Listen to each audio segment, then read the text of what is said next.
Speaking of Instagram, what do you think? Have you been following that whole TikTok thing going on with Oh man, Microsoft and trust Trump? me, I'm very. I have interest in Tencent. Full disclosure, and yeah, I'm not doing well right now because my stock just freaking dropped 7%. It's absurd. I mean, Trump is making them sell it and then saying, I want a commission. Like, I don't think... You know, it's weird because, yeah, I was thinking the same thing. Someone told Pavel Durov is like the Russian guy who who created the Russian social network, and he's the. Do you know Telegram? I've heard of it. Yeah, so he owns that as well. He basically like a Mark Zuckerberg of Russia. He was like, yeah, that's like a Chinese practice to like close down the whole like internet company and all of that. But at the same time, I'm thinking like, yeah, but it's also not the first time. It's just it's the first time that it's an internet company within TikTok. But like if you look about other companies, like Russia, for example, is being under so much sanctions right now, and all the companies cannot do business in Europe and America with the Russian companies, and that's exactly the same thing. So, only thing that changed is the fact that it's an internet company.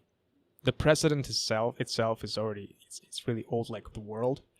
I personally, I've been hearing a lot about TikTok being a Chinese company and like they creating like they're collecting all this data on the U.S. citizens, and I believe that it's true.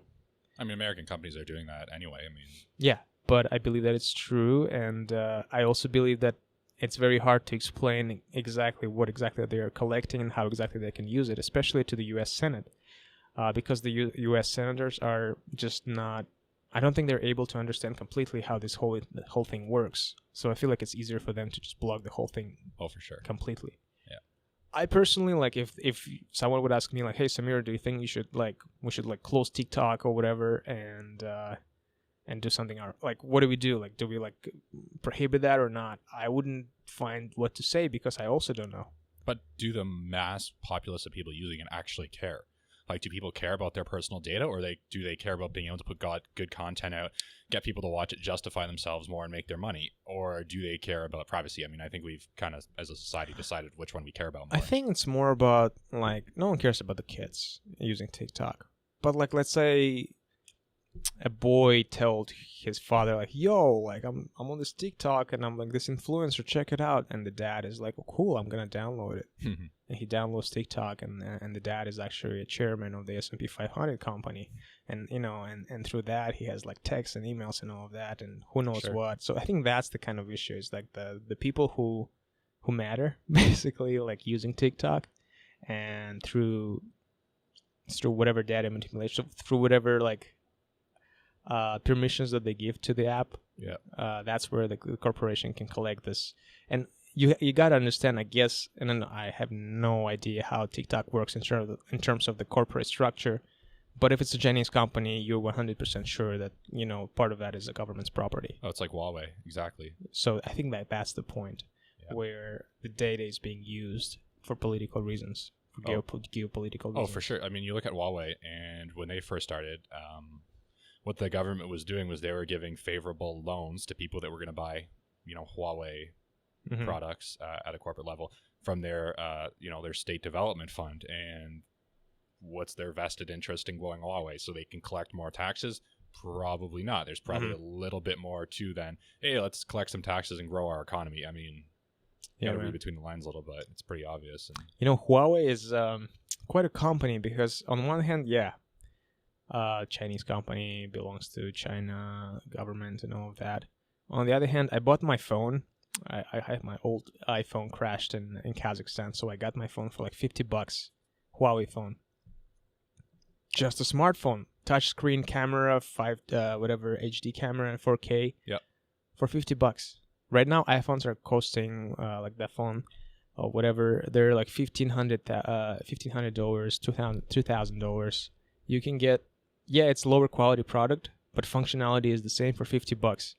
Like, you can see why... Buy a new one every few months and you're still ahead on your net expenditures, right? I mean, it's true. You can see why some companies are a little bit jittery. That's their strategy, quality. Though. Yeah. You penetrate the market with low prices, you know, build up your brand loyalty. Then as you slowly start charging more, people are going to say, well, I like this product, or I already had one of these. It's just easier to get another one. And yeah, man. It's like I was saying, like, you know, the Chinese government was giving cheap loans to people that were going to buy Huawei equipment at a corporate level, and you get them in for low prices, and eventually just build the business. And yeah, man, it's a crazy business. I don't know I'm hearing a lot of stories that I'm reading a lot of stories that China is becoming the geopolitical enemy. Basically, is like a cold war with China is about to start because the trade negotiations went to nowhere. Now there's the whole like TikTok debacle. Well, yeah, there's nothing new there. I mean, China's difficult. I mean, you have a lot of people saying, okay, China caused the whole coronavirus thing, it's a whole government conspiracy type thing. It may or may not be. I mean, I don't think we have the adequate information at this time to make a judgment about that.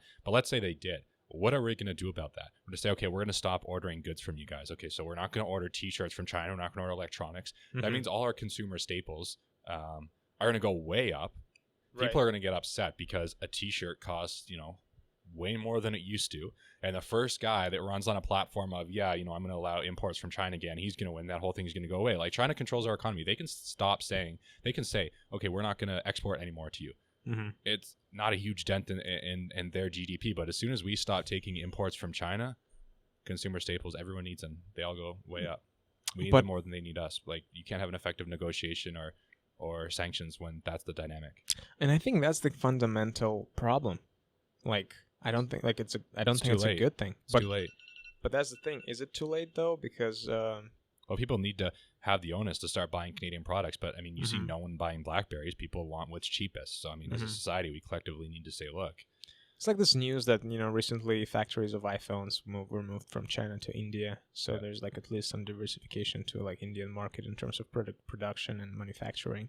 But at the same time, like, you can see why people were like moving to China. Like, yeah, it definitely makes a lot of bucks for everyone, like in the top companies and all of that. But at the same time, like, politically, like, wow, like, since coronavirus started and hit, and then the generic drugs are all manufactured in China, and everyone's like, oh shit, like, we are completely dependent on that. So this is where everyone kind of woke up, and I can totally see the point where, okay, maybe the dependence on China, as painful as it could be to kind of move away from it, it's something that should be done just for strictly global geopolitical reasons. Well, I think long term it could bring I think it could stabilize the Canadian economy a little bit because, I mean, look, we're going to stop buying so much things from China. Okay, what do we need then? We need to have a lot more jobs in Canada.